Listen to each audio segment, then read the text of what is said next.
नमस्कार। गांधी दर्शन के विविध आयामों की इस श्रृंखला में आप सभी का स्वागत है। गांधी दर्शन के एक महत्वपूर्ण पक्ष गांधी जी का समाज दर्शन का एक महत्वपूर्ण आयाम व्यक्ति और समाज का अंतर संबंध, इस विषय पर मैं आज अपने विचार प्रस्तुत करने जा रही हूँ। राजनीति विज्ञान के जनक अरस्तु का मानना था कि मनुष्य एक सामाजिक प्राणी है और एक सुसंस्कृत मनुष्य समाज का श्रेष्ठतम प्राणी होता है। गांधी दर्शन भी व्यक्ति और समाज के अंतर संबंध को स्थापित करता है। गांधी जी का मानना था कि समाज के बिना मनुष्य पशुवत है और मनुष्य के बिना समाज विसंगत और अर्थहीन है। इसलिए व्यक्ति और समाज एक दूसरे पर आश्रित हैं, अंतर्निर्भर हैं। गांधी जी का ये मत था कि सामाजिक संरचनाओं व संस्थाओं का ये दायित्व होना चाहिए कि वो समाज के प्रत्येक व्यक्ति को व्यक्तित्व के विकास के लिए समान अवसर प्रदान करें, क्योंकि व्यक्ति अपने व्यक्तित्व का सर्वांगीण विकास स्वयं करने में असक्षम होता है।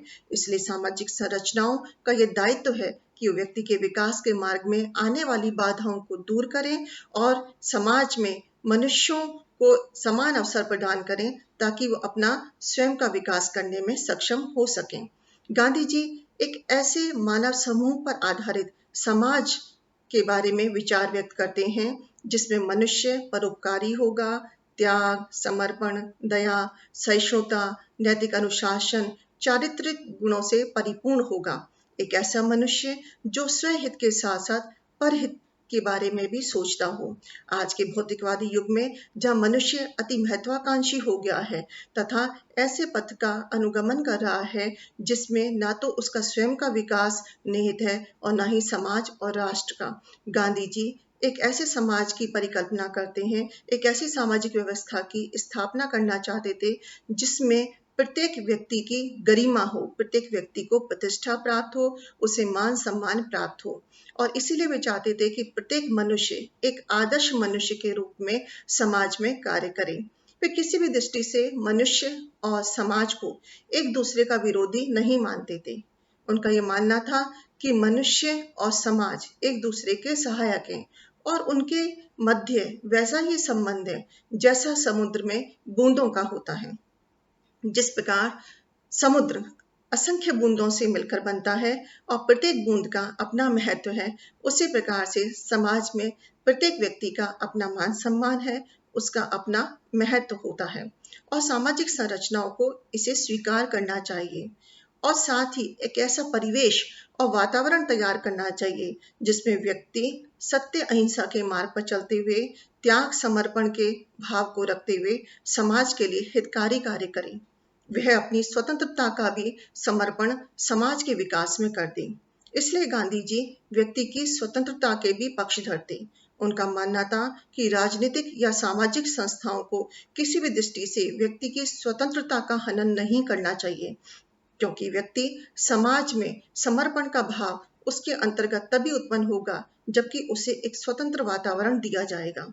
तो वे व्यक्ति की स्वतंत्रता के पक्षधर थे और साथ ही पश्चिमी उपयोगितावादी चिंतक बेंथम और मिल जहां ये मानते हैं कि अधिकतम व्यक्तियों का अधिकतम सुख ही समाज का प्राथमिक उद्देश्य होना चाहिए, वहां पर गांधी जी इस पक्ष के बिल्कुल भी समर्थक नहीं थे।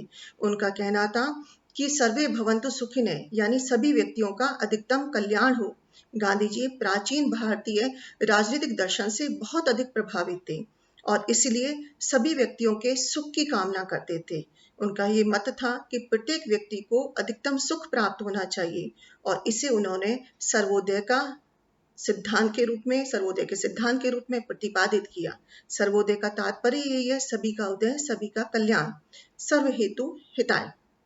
गांधी जी किसी भी दृष्टि से सभी व्यक्तियों को समान मानते हुए समाज में सभी को समान अवसर प्राप्त हो, सभी के कल्याण और सबके सुख की बात करते हैं। गांधी जी का सर्वोदय एक साध्य है जिसकी प्राप्ति का साधन उन्होंने सत्याग्रह सिद्धांत को माना। सत्याग्रह यानी कि एक ऐसा अस्त्र, एक ऐसा साधन, एक ऐसा अचूक हथियार जिसके माध्यम से, जिसका प्रयोग करके गांधी जी ने भारत को स्वतंत्रता दिलाई। गांधी जी व्यक्ति को सत्याग्रही के रूप में देखना चाहते थे और उसे आदर्श मनुष्य के रूप में समाज का अभिन्न अंग बनाना चाहते थे। सत्याग्रही मनुष्य वह मनुष्य है जो कि अवर्णीय कष्ट सहन करके, मृत्यु को आलिंगन करके सत्य व अहिंसा के पथ पर निरंतर चलता रहता है। गांधी जी एक ऐसे समाज की स्थापना करना चाहते थे जो सत्य व अहिंसा पर आधारित हो। एक ऐसे समाज का पुनर्गठन करना चाहते थे और साथ ही समाज के पुनर्निर्माण के साथ साथ व्यक्ति का भी आत्मोद्धार, उसका स्व कल्याण, उसे किस प्रकार आत्मनिर्भर बनाया जाए, किस प्रकार स्वावलंबी बनाया जाए, इसके लिए भी वो निरंतर प्रयासरत रहे। गांधी जी का मानना था कि व्यक्ति समाज और समाज व्यक्ति दोनों ही एक दूसरे के विकास में सहायक होते हैं।